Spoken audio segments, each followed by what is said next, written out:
আপনি ভাবছেন যে পলিথিন খুবই সুবিধাজনক, আসলে কিন্তু মোটেও নয়। পলিথিনের ব্যাগ পৃথিবীতে বিনষ্ট হতে 100 বছর লাগে।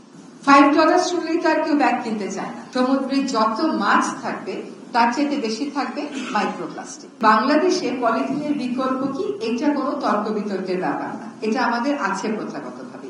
তবে একটা অভ্যস্ততার ব্যাপার আছে। আপনি একটা পলিথিনের ব্যাগে একটা মাছ মাংস নিয়ে যান, রক্ত আর পড়ে না, আপনি ওইটাতে খুশি। কিন্তু যদি কাগজ দিয়ে পেঁচিয়ে দেয়, আপনার হয়তো তখন একটু যেহেতু আপনি অভ্যস্ত না, আপনার হয়তো একটু অস্বস্তি হতে পারে। কিন্তু আপনাকে মনে রাখতে হবে যে আপনি ভাবছেন যে পলিথিন সস্তা, আপনি ভাবছেন যে পলিথিন খুবই সুবিধাজনক, আসলে কিন্তু মোটেও নয়। একটা পলিথিনের ব্যাগ পৃথিবীতে বিনষ্ট হতে 100 বছর লাগে। এই 100 বছরে এটা ভেঙে মাইক্রোপ্লাস্টিক হয়। সেই মাইক্রোপ্লাস্টিক সমুদ্রের মাছ এবং অন্যান্য প্রজাতি খেয়ে ফেলে। বলা হচ্ছে যে 2050 সাল নাগাদ সমুদ্রে যত মাছ থাকবে তার চাইতে বেশি থাকবে মাইক্রোপ্লাস্টিক।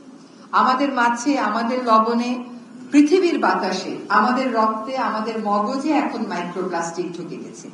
এই বাস্তবতায় দাঁড়িয়ে পলিথিনকে সুবিধাজনক বলার তো কোনো সুযোগই নেই, সস্তা বলার কোনো সুযোগ নেই। এটার যে প্রভাব পৃথিবীর উপর পড়ছে, এটার আর্থিক মূল্য অনেক বেশি আপনার একটা ছালার ব্যাগ এনে 1 সপ্তাহে পরে ধুয়ে দেওয়ার থেকে।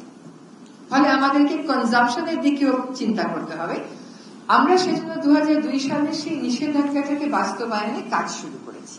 এটাতে সবচেয়ে বেশি ভূমিকা কিন্তু আমাদের ক্রেতাদের। আমাদেরকে যদি পলিথিন দেয় এবং আমরা যদি বলি যে আমরা পলিথিনে নিব না, তাহলে কিন্তু বিক্রেতারাও এটা দেবে না, উৎপাদনকারীরাও এটা উৎপাদন করবে না। আমাদেরও কথায় কথায় উৎপাদনকারীদের বিরুদ্ধে পুলিশ র্যাব এর অভিযান চালাতে হবে না। $5 শুনলেই তার কেউ ব্যাগ কিনতে চায় না। ফলে নিরুৎসাহিত হয়, উৎসাহিত হয় নিজের ব্যাগটা নিয়ে যেতে, নিরুৎসাহিত হয় নতুন ব্যাগ আবার কিনতে। এই অভ্যাসটা আমাদের এখানেও চালু করতে হবে। আমাদের হয়তো একটু সময় লাগছে।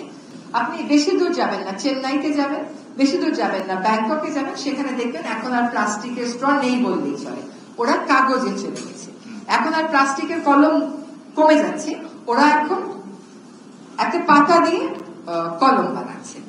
তো এইগুলো প্লাস্টিকের প্লেট, প্লাস্টিকের গ্লাস, প্লাস্টিকের কাঁটা, প্লাস্টিকের চামচ। আপনি যখন গরম খাবারটা নেন, একটা গরম কফিটা নেন একটা প্লাস্টিকের কাপে, সেখান থেকে লিচিং হয়ে যে মাইক্রোপ্লাস্টিক আপনার গায়ে ঢুকছে না, আপনি তো জানেন না। আপনি যখন সিঙ্গেল ইউজ প্লাস্টিক আস্তে আস্তে অভ্যাস থেকে সরে আসবে, পলিথিনে কিন্তু আস্তে আস্তে সরে না, আজকে থেকেই সরে যায়। আর সিঙ্গেল ইউজ প্লাস্টিকে যখন আস্তে আস্তে সরে আসবে, তখন আপনি দেখবেন আপনার বিকল্প নিয়ে তর্কাতর্কির কোনো বিষয়ই নেই। এখন কিন্তু সিঙ্গেল ইউজের জন্য বটের পাতা দিয়ে বা অন্যান্য পাতা দিয়েও প্লেট বানানো হচ্ছে। যদি আপনি পিকনিকে যান, 100 প্লেট আপনার কাছের নিতে হয়তো ভালো লাগবে, কিন্তু আপনি নিয়ে যাবেন হচ্ছে পাতা, সেটা আপনার কষ্ট হবে না। ফলে বিকল্পটাকে মাঝে আনতে আমাদের একটা চাহিদা তৈরি করতে হবে।